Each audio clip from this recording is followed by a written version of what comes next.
സുഭഗമോർമകൾ പീലി നീർത്തുന്ന കാലം, പാദമുദ്രകൾ നീർത്തടാകങ്ങളാകും.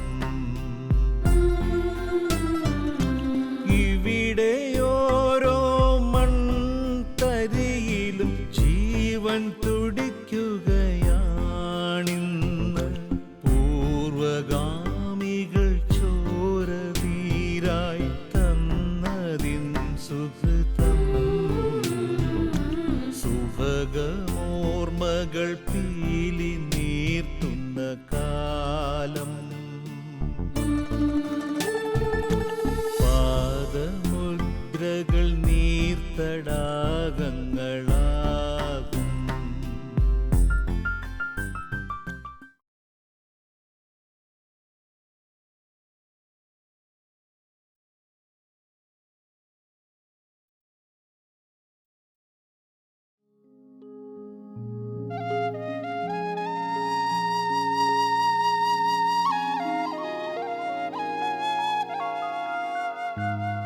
മറ്റാരേക്കാളും സ്നേഹത്തിൻ്റെ ഫിലോസഫിയായി നമുക്ക് മുന്നിൽ അവതരിച്ച യേശുവിൻ്റെ പ്രബോധനങ്ങളാണ് അച്ഛന് പ്രധാനം. തൻ്റെ തൂലികയിലെ അവസാന വാക്കും അവനു വേണ്ടിയാണെന്ന് ഈ വൈദികന് ഉറച്ച ബോധ്യമുണ്ട്.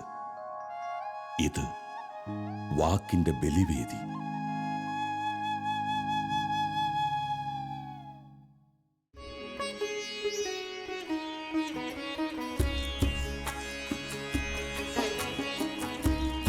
നെച്ചിക്കാട്ടച്ചൻ സാഹിത്യകാരനും ചിന്തകനും മാത്രമായിരുന്നില്ല, ഒരു നല്ല മാതൃകാ വൈദികനും കൂടിയായിരുന്നു. ഇടവകയെ സ്നേഹപൂർവം നയിക്കുന്നതിൽ ഈ വൈദികൻ അനുഗ്രഹീതൻ തന്നെയാണ്, അതിൽ തർക്കമില്ല.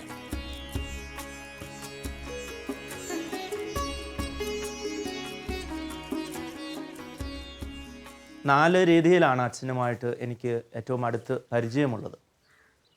അതിലേറ്റവും പ്രധാനപ്പെട്ടത് മാനന്തവാടി രൂപതയിലെ ഒരു വൈദികൻ എന്ന നിലയിൽ, ഞാനും ആ രൂപതയിൽ ജോലി ചെയ്യുന്ന ഒരു വൈദികൻ എന്ന നിലയിലുള്ളതാണ്. രണ്ടാമത് 1990-91 കാലഘട്ടങ്ങളിൽ ബിഷപ്സ് ഹൗസിൽ റീജൻസിക്ക് ചെല്ലുമ്പോൾ മാനന്തവാടി രൂപത കോർപ്പറേറ്റ് ഏജൻസി മാനേജറായിട്ട് സേവനം ചെയ്യുന്ന ജോസഫ് നെച്ചിക്കാട്ടച്ചനെയാണ് എനിക്ക് എൻ്റെ ഓർമ്മയിൽ ആദ്യമേ വരുന്നത്.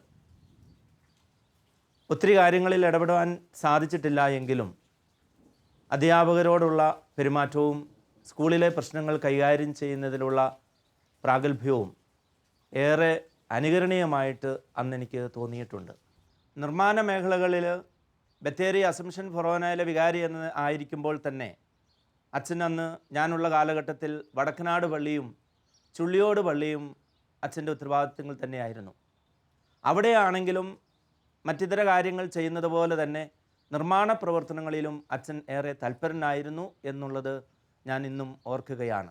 ചുള്ളിയോട് പള്ളിപണിയും മറ്റും കാര്യങ്ങളുമായിട്ട് ബന്ധപ്പെട്ട് മണ്ണ് വലിക്കുന്നതിനും തറ വലിക്കുന്നതിനുമൊക്കെ അച്ഛൻ തന്നെ മുൻകൈയെടുത്ത് അതിന് മുന്നിട്ട് ഇറങ്ങിയപ്പോൾ ഒരു കൊച്ചച്ഛൻ എന്ന നിലയിൽ മടി പിടിച്ചോ മടി പിടിക്കാതെയോ ഇരുന്ന എന്നെ എനിക്കും ഇറങ്ങാൻ പറ്റാത്ത ഒരവസ്ഥ അതിന്നും വലിയൊരു മാതൃകയായിട്ട് എൻ്റെ മുന്നിൽ നിൽക്കുകയാണ്. അതിനുശേഷമാണ് നാലാമത് ഞാൻ തവിഞ്ഞാൽ എന്ന ഈ ഇടവകയിൽ വരുമ്പോൾ ഇതിനു മുമ്പിരുന്ന 20-ലധികം മുൻ വൈദികരെക്കുറിച്ച് സംസാരിക്കുമ്പോൾ അതിലേറ്റവും കൂടുതൽ ദൈവജനം എടുത്തു പറയുന്ന ഒരു വ്യക്തി ബഹുമാനപ്പെട്ട ജോസഫ് നെച്ചിക്കാട്ടച്ചനെ കുറിച്ചാണ്.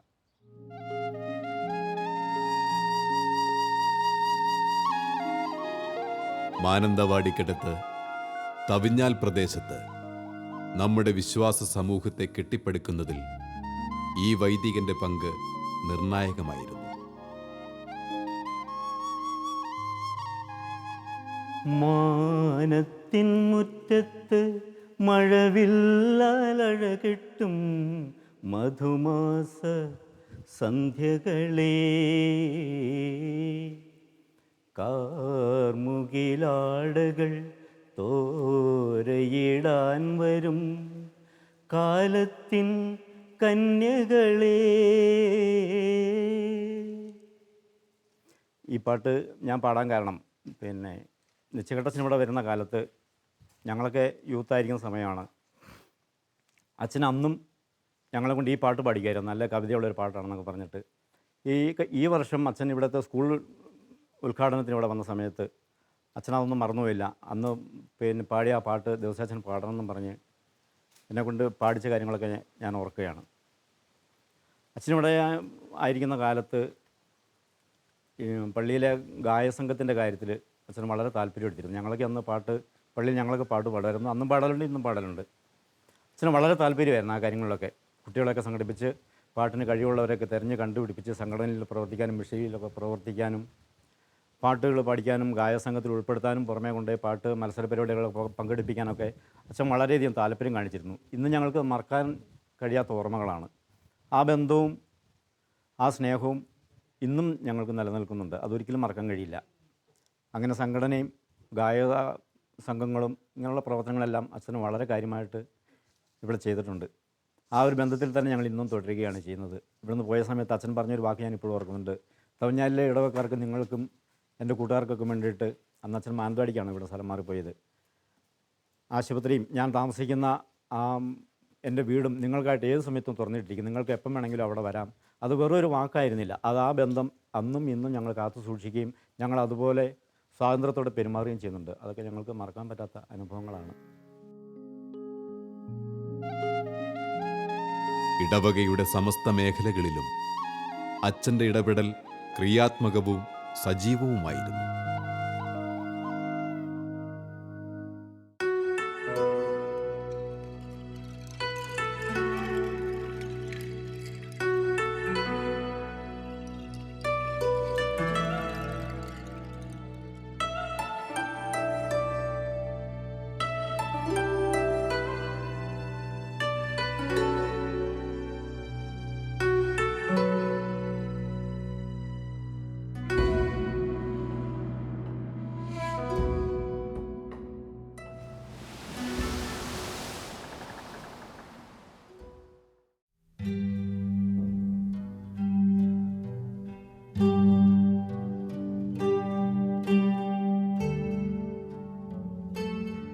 സുൽത്താൻ ബത്തേരി ഫൊറോനാപ്പള്ളി വികാരിയായി സേവനം ചെയ്യുന്ന കാലത്താണ് ചുള്ളിയോട് പ്രദേശത്തിൻ്റെ വികസനത്തെക്കുറിച്ച് അച്ഛൻ ചിന്തിക്കുന്നത്.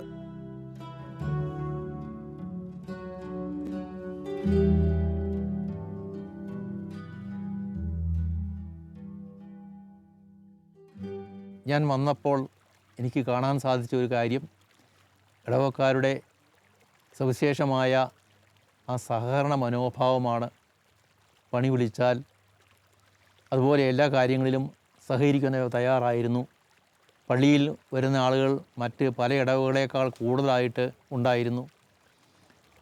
പള്ളി പണിയണമെന്ന് തുടങ്ങുന്ന ആശയം പറഞ്ഞപ്പോൾ ഞാൻ അവരോട് ചോദിച്ചത്, എല്ലാവർക്കും താല്പര്യമാണെങ്കിൽ മാത്രമേ ഞാൻ ആരംഭിക്കുകയുള്ളൂ. അതുകൊണ്ട് എല്ലാവരും വേണ്ടവരൊക്കെ തുടങ്ങണമെന്ന അഭിപ്രായമുള്ളവരൊക്കെ എഴുതി ഒപ്പിട്ട് തരണമെന്ന് പറഞ്ഞു. അന്ന് ഇടവകയിൽപ്പെട്ട എല്ലാവരും എഴുതി ഒപ്പിട്ട് തന്നു, നമുക്കൊരു പള്ളി തുടങ്ങണം, പണിയണം. അതാണ് പണിയാനുള്ള കാരണം. അപ്പോൾ മറ്റു ഇടവകളിൽ നിന്ന് വ്യത്യസ്തമായിട്ട് എനിക്ക് ഇവിടെ അനുഭവപ്പെട്ടിട്ടുള്ളത് ദൈവാഭിമുഖ്യവും ആൾക്കാരുടെ സഹകരണവും പള്ളിയോടുള്ള വിശ്വാസവുമാണ്.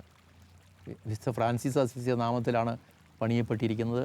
ഇവിടെ വന്ന് ഈ ദേവാലയത്തിൽ വിശുദ്ധ കുർബാന കാണുകയും സ്വീകരിക്കുകയും മറ്റും ചെയ്യുന്നതിനുള്ള ആൾക്കാരുടെ താല്പര്യം ഞായറാഴ്ച ആരും തന്നെ ഒഴിവാകുമായിരുന്നില്ല. മറ്റെല്ലാ ഇടവകളേക്കാൾ കൂടുതൽ ആ സഹകരണം ഉണ്ടായിരുന്നു. അതുകൊണ്ട് തന്നെയാണ് പണിയാൻ സാധിച്ചത്. പൊതുപ്പണി വിളിക്കുമ്പോൾ നമുക്ക് ആൾക്കാരുടെ സഹകരണം അന്നേരം മനസ്സിലാവും. അപ്പോൾ അവരുടെ ആ കത്തോലിക്ക വിശ്വാസവും അവരുടെ കത്തോലിക്ക ജീവിതവും ഒക്കെ വളരെ എളുപ്പത്തിൽ മനസ്സിലാക്കാവുന്ന ഒന്നാണ് പണി. അങ്ങനെ വിളിച്ചപ്പോൾ എല്ലാവരും ഒന്ന് സഹകരിച്ചു. അതുകൊണ്ട് തന്നെ പണി തുടങ്ങാനായിട്ട് തീരുമാനിച്ചു.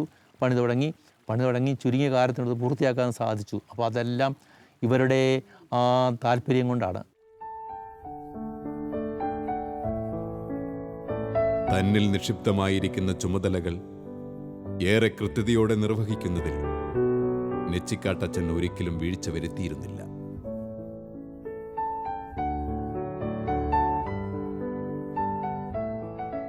ഇവിടെയുള്ള ആളുകൾ സാമ്പത്തികമായിട്ട് അത്ര ഉയർന്നവരൊന്നുമല്ല, പ്രത്യേക ജോലിയുള്ളവരൊന്നുമില്ല.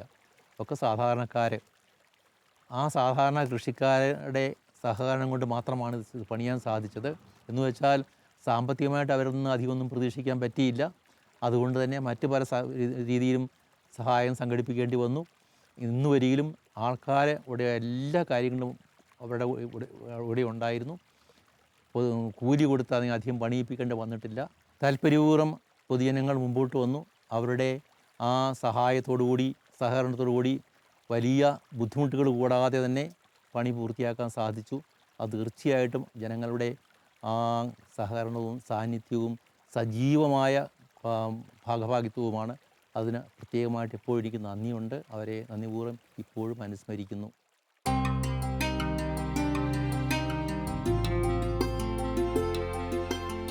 ചുള്ളിയോട് പ്രദേശത്തിൻ്റെ വിശ്വാസ നവീകരണത്തിൻ്റെ ഭാഗമായി വിശുദ്ധ ഫ്രാൻസിസ് അസീസിയുടെ നാമത്തിലുള്ള ഈ ദേവാലയം പണി കഴിപ്പിക്കപ്പെട്ടത് തീർച്ചയായും നെച്ചിക്കാട്ടച്ചൻ്റെ പ്രാർത്ഥനാപൂർവമായ ശ്രമങ്ങളുടെ ഫലമാണ്.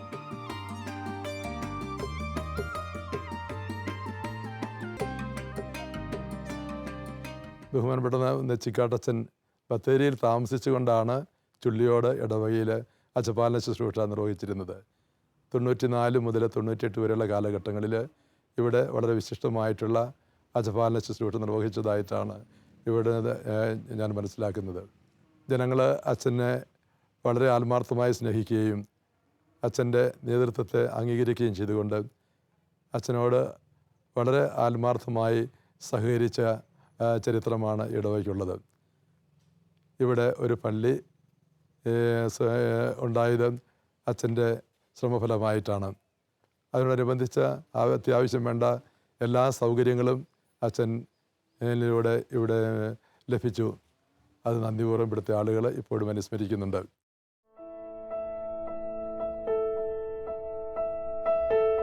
ചുരുങ്ങിയ നാളുകൾ കൊണ്ട് പൂർത്തിയായ ഈ ദേവാലയ നിർമ്മാണത്തിൽ ഇടവക ജനം ഒന്നടങ്കം പങ്കുചേർന്നു.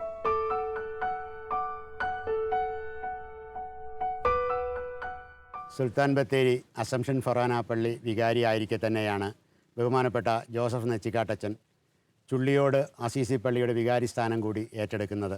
അദ്ദേഹം ഇവിടെ വരുന്ന കാലത്ത് ഞങ്ങൾ പള്ളി ആവശ്യത്തിനും മറ്റും അയൽ വീടുകളിൽ നിന്നാണ് വെള്ളം ശേഖരിച്ചു കൊണ്ടുവന്നിരുന്നത്. ഈ വിഷമസ്ഥിതി മനസ്സിലാക്കിയ ഞങ്ങളുടെ പ്രിയപ്പെട്ട അച്ഛൻ ഇവിടെ ഒരു കിണർ കുഴിക്കുന്നതിനെക്കുറിച്ച് ആലോചിക്കുകയും സ്വയം സ്ഥാനനിർണയം നടത്തി കിണർ കുഴിക്കുന്നതിന് ഏർപ്പാട് ചെയ്യുകയും ചെയ്തു. ഞങ്ങളെല്ലാവരും കൂടെയും ജനങ്ങളുടെയും ഒരു സഹകരണത്തോടു കൂടി അങ്ങനെ മനോഹരമായൊരു കിണർ ഈ ദേവാലയത്തിന് സ്വന്തമായി ഉണ്ടാക്കി. അത് അദ്ദേഹത്തിൻ്റെ ഇവിടെ വന്ന ആദ്യത്തെ പ്രവർത്തനമായിരുന്നു. ഈ ഇടവകയിലെ മുഴുവൻ ആളുകളെയും ഉൾക്കൊള്ളുവാനുള്ള വിസ്തൃതി അന്ന് നിലവിലുണ്ടായിരുന്ന ചെറിയ പള്ളിക്കുണ്ടായിരുന്നില്ല. ഇതേക്കുറിച്ച് അദ്ദേഹം ഇടവകയിലും കമ്മിറ്റിയിലുമെല്ലാം കാര്യങ്ങൾ ആലോചിക്കുകയും ഒരു പുതിയ പള്ളി പണിയുന്നതിനെക്കുറിച്ച് തീരുമാനമെടുക്കുകയും ചെയ്തു. അദ്ദേഹത്തിൻ്റെ അശ്രാന്ത പരിശ്രമഫലമായിട്ടാണ് ഇവിടെ ഇപ്പോൾ കാണുന്ന ഈ മനോഹരമായ ദേവാലയം നിർമ്മിക്കുവാൻ കഴിഞ്ഞത്. ഈ ദേവാലയം നിർമ്മിക്കുന്നതിന് അവിദഗ്ധ തൊഴിലാളികളുടെ സേവനം മുഴുവനും നൽകപ്പെട്ടത് ഈ ഇടവകയിലെ ജനങ്ങളായിരുന്നു എന്നുള്ളത് പ്രത്യേകം എടുത്തു പറയേണ്ടുന്ന കാര്യമാണ്. 1996 ആരംഭിച്ച പള്ളിപണി 1998 പൂർത്തിയാവുകയും 1998 ജൂലൈ മാസം 6-ാം തീയതി അന്നത്തെ മാനന്തവാടി രൂപതയുടെ ബിഷപ്പായിരുന്ന മാർ എമ്മാനുവൽ പോത്തനാമൊഴി പിതാവ് പുതിയ ദേവാലയത്തിൻ്റെ വെഞ്ചരിപ്പ് കർമ്മം നിർവഹിച്ചു.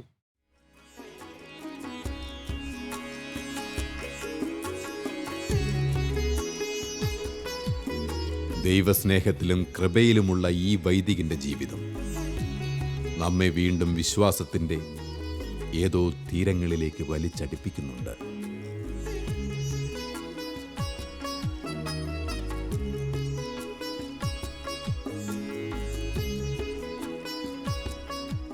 ബഹുമാനപ്പെട്ട നെച്ചിക്കാട്ടച്ചൻ ആധ്യാത്മികതയിൽ വളരെ വളർന്ന ഒരു വ്യക്തിയാണ്.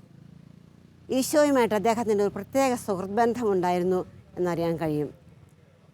അദ്ദേഹത്തിൻ്റെ ഈ ജോലികൾക്കെല്ലാം ശേഷം നാം അദ്ദേഹത്തെ അന്വേഷിച്ചാൽ ദേവാലയത്തിൽ പ്രാർത്ഥിക്കുന്ന ഒരു വ്യക്തിയായിട്ട് നമുക്ക് കാണാൻ കഴിയുന്നത്. ഈ ഇടവക ജനത്തെ മൊത്തം സ്നേഹത്തിലും ഐക്യത്തിലും അദ്ദേഹത്തിന് ഒന്നിപ്പിക്കാൻ കഴിഞ്ഞെങ്കിൽ അദ്ദേഹത്തിൻ്റെ ഈ പ്രാർത്ഥനയുടെ ഫലമാണെന്ന് ഞാൻ വിശ്വസിക്കാം. ഈ ഇടവകയിൽ രോഗികളായി കഴിയുന്നവരെയും വാർദ്ധക്യത്താൽ വലയുന്നവരെയും പോയി സന്ദർശിക്കുന്നതിനും അവർക്ക് വേണ്ടി പ്രാർത്ഥിക്കുന്നതിനും ഈശോയുടെ ശാന്തിയും സമാധാനവും അവർക്ക് പകർന്നു കൊടുക്കുന്നതിനും അച്ഛനൊരു പ്രത്യേക താല്പര്യമുണ്ടായിരുന്നു.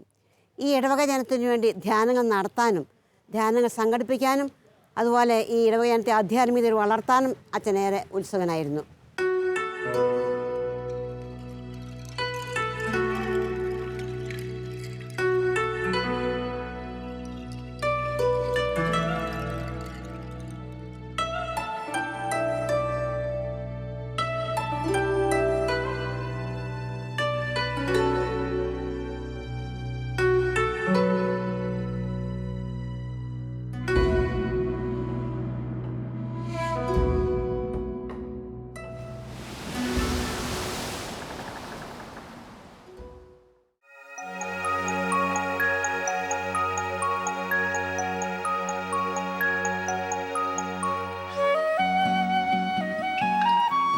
എഴുത്തിൻ്റെ വഴികൾ ഈ വൈദികന് എന്നും പുതുമ നിറഞ്ഞതായിരുന്നു.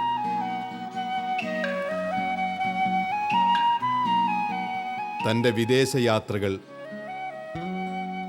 അനുഭവത്തിൻ്റെയും തിരിച്ചറിവിൻ്റെയും വ്യത്യസ്ത ലോകമാണ് തനിക്ക് സമ്മാനിച്ചതെന്ന് അച്ഛൻ തന്നെ പറയുന്നു. 1985 ഞാൻ ഇവിടുന്ന് യൂറോപ്പിലേക്ക് വിദേശ പര്യടനാർത്ഥം പോകുന്നത്. ബെൽജിയത്താണ് പോയത്. ബെൽജിയത്ത് റുവേൻ യൂണിവേഴ്സിറ്റി ചേർന്ന് പഠിച്ചുകൊണ്ടിരുന്ന കാലത്താണ് എനിക്ക് വിദേശ പര്യടനത്തിലുള്ള സാഹചര്യവും സാധ്യതയും അവസരവും ഉണ്ടാകുന്നത്. ആദ്യമായിട്ട് ഞാൻ പോയത് ഇസ്രായേലിലേക്കാണ്. ഇസ്രായേൽ, ഈജിപ്റ്റ് മുതലായ ഭാഗങ്ങളിൽ സന്ദർശിച്ചു തിരിച്ചു പോന്നു. അതിനുശേഷം ഏറെ താമസിയാതെ സോവിയറ്റ് യൂണിയനിലേക്ക് പോകുന്നുണ്ട്. 1986 സോവിയറ്റ് യൂണിയനിലെ ജനങ്ങളുടെ ജീവിത രീതികളും സാഹചര്യങ്ങളുമൊക്കെ എനിക്ക് മനസ്സിലാക്കാൻ സാധിച്ചു. അതോടൊപ്പം തന്നെ ആഫ്രിക്കയിലേക്കും പോയി അവിടുത്തെ ജീവിത സാഹചര്യങ്ങളും അവിടുത്തെ ജനങ്ങളുടെ കാര്യങ്ങളൊക്കെ മനസ്സിലായി. അമേരിക്കയിലേക്കും പോയി. ഈ 3 സ്ഥലത്തേക്കും പോയതിൻ്റെ പേരിൽ ഞാൻ ഓരോ ട്രാവലോഗ് അഥവാ യാത്രാ വിവരണങ്ങൾ എഴുതിയിട്ടുണ്ട്. ചുവപ്പും വെളുപ്പും കറുപ്പും എന്ന പേരിലാണ് അമേരിക്കൻ യാത്രാ വിവരണങ്ങൾ എഴുതിയത്. ഇരുണ്ട ഭൂഖണ്ഡത്തിലൂടെ എന്ന പേരിലാണ് ആഫ്രിക്കൻ യാത്രാ സ്മരണകൾ എഴുതുന്നത്. റഷ്യൻ യാത്രാ സ്മരണകളും ഞാൻ എഴുതി ഇരുമ്പ് യവനികയിൽ തുറന്നിട്ട ജാലകം എന്ന പേരിലാണ്. ഈ 3 സ്ഥലത്തേക്കും പോയതിൻ്റെ വെളിച്ചത്തിലാണ് അവിടുത്തെ യാത്രാ വിവരണങ്ങൾ ഞാൻ എഴുതാൻ കാരണം. മലയാള സഞ്ചാര സാഹിത്യ മേഖലയിൽ തൻ്റേതായ ഒരു ശൈലി തീർക്കാൻ അച്ഛൻ ശ്രമിച്ചിട്ടുണ്ട്. ഈ പുസ്തകങ്ങൾ അത് നമ്മെ ഓർമ്മിപ്പിക്കുന്നു.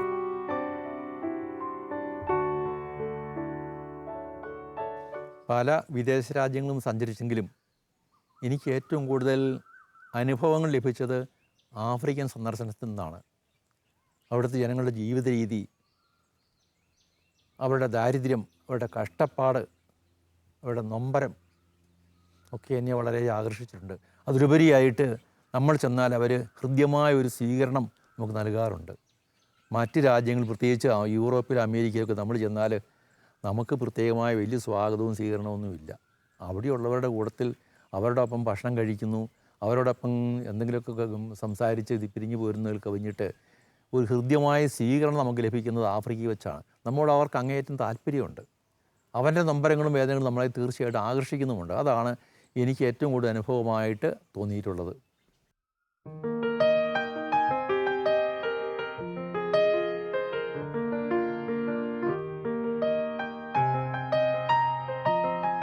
അച്ഛൻ്റെ തൂലികയിൽ നിന്നും അടർന്നു വീണ അക്ഷരമുത്തുകളാണ് ഈ താളുകളിൽ ചിതറിക്കിടക്കുന്നത്.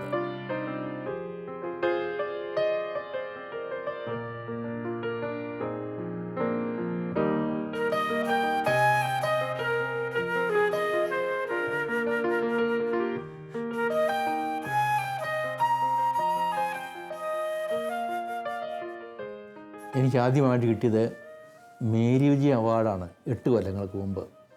ഞാൻ പതിവായിട്ട് വർഷങ്ങളായിട്ട് കേരളത്തിലെ മിക്ക പത്രമാസികകളും ലേഖനങ്ങൾ എഴുതി അയക്കാറുണ്ട്. മാസം തോറും ഒരെണ്ണം മുടങ്ങാതെ മേരി വിജയത്തിന് കൊടുത്തിരുന്നു. അതിൻ്റെ പേരിലാണ് അവരെന്നെ അവാർഡിന് സെലക്ട് ചെയ്തിട്ട് എനിക്കിത് അവാർഡ് തന്നത് 8 കൊല്ലം മുമ്പ് തൃശ്ശൂർ വെച്ച്.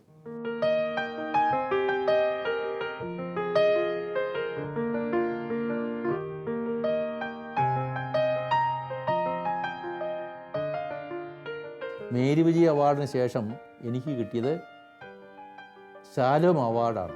ഞാൻ പതിവായിട്ട് ശാലോമിൽ ലേഖനങ്ങൾ എഴുതുമായിരുന്നു വർഷങ്ങളായിട്ട്, ശാലോം തുടങ്ങിയ കാലം മുതലേ. ആ ലേഖനങ്ങളുടെ പശ്ചാത്തലത്തിൽ അതുകൂടാതെ പിന്നെ എൻ്റെ ആദ്യത്തെ ഒരു പുസ്തകം ഞാൻ എഴുതി കൊടുത്തത് ജീവിത ചിന്തകൾ 4ാം വോളിയമാണ്. ഈ 4ാം വോളിയം എഴുതി കൊടുത്തത് ശ്രീ ബെന്നി പുന്നത്രയ്ക്കാണ്. അദ്ദേഹം അത് പഠിച്ച് അത് പരസ്യപ്പെടുത്താമെന്നും അങ്ങനെ സോഫിയ ബുക്സ് ആരംഭിക്കാമെന്ന് അദ്ദേഹം തീരുമാനിച്ചു. ആ തീരുമാനത്തിൻ്റെ പശ്ചാത്തലത്തിലാണ് ആ പുസ്തകം തിരഞ്ഞെടുക്കുന്നതും ആദ്യമായിട്ട് അത് പബ്ലിഷ് ചെയ്യുന്നതും. ആ പുസ്തകത്തിൻ്റെ പേരിലാണ് മുഖ്യമായിട്ടും എനിക്ക് ശാലോം അവാർഡ് തന്നത്, മറ്റുള്ള പുസ്തകങ്ങളെല്ലാം കൂടി കണക്കിലെടുത്തുകൊണ്ട് തന്നെ.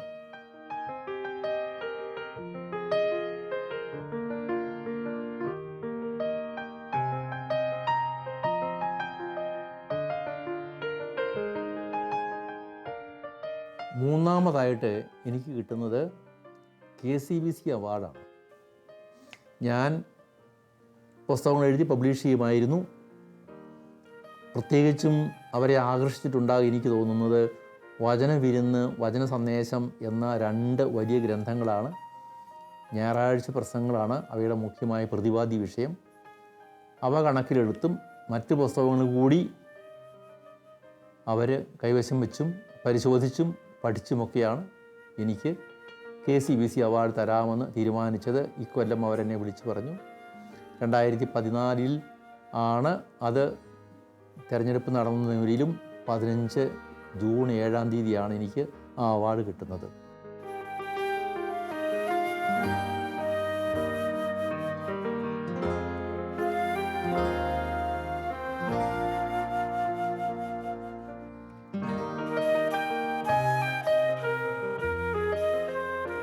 തന്നെ തേടി വന്ന പുരസ്കാരങ്ങൾ നിരവധിയാണ്. എങ്കിലും ദൈവത്തിരുമുൻപിൽ ഇതെല്ലാം കാണിക്ക വെച്ച് ഈ വൈദികൻ വിനീത ഹൃദയനായി നിൽക്കുന്നു. കണ്ണും പൂട്ടിയുറങ്ങിയിടും ലോകമേ കണ്ടില്ലേ സുപ്രാതം വന്നു, കൂരിരുൾ കണ്ടപ്പോൾ കൺമിഴി പൂട്ടിയ ഭീരുവേ നേരം വെളുത്തു, വിശ്വവും കണ്ണു തുറക്കുന്നു പ്രാചിയിൽ വിശ്വസിക്കെന്നെ നീ മർത്യ, പൂമൊട്ടുപോലും ഉണർന്നു ചിരിച്ചിട്ടും ഈ മഹാസുപ്തിയിൽ തന്നെ ഈ മുഹൂർത്തം ശുഭം എന്നിട്ടും കൺപൂട്ടി നീ വണ്ണം എന്തിയെ ഉറങ്ങാൻ, അക്ഷമരായി വിളിക്കുന്നു നിങ്ങളെ പക്ഷികൾ പോലും മഹാകഷ്ടം, പൂങ്കോഴി കൂവുന്നു ഞായർ കൈ നീട്ടുന്നു പൂന്തന്നൽ തോണ്ടി വിളിപ്പൂ. ഈ വണ്ണം സുപ്തിയിൽ മാഞ്ഞലിഞ്ഞിടാനോ ജീവിതമാർത്ഥ സമ്പുഷ്ടം. കരുണയേറിയ കാൽവരി കുന്നിലൂറും സ്നേഹവായ്പുകൾ പങ്കുവച്ചവരല്ലേ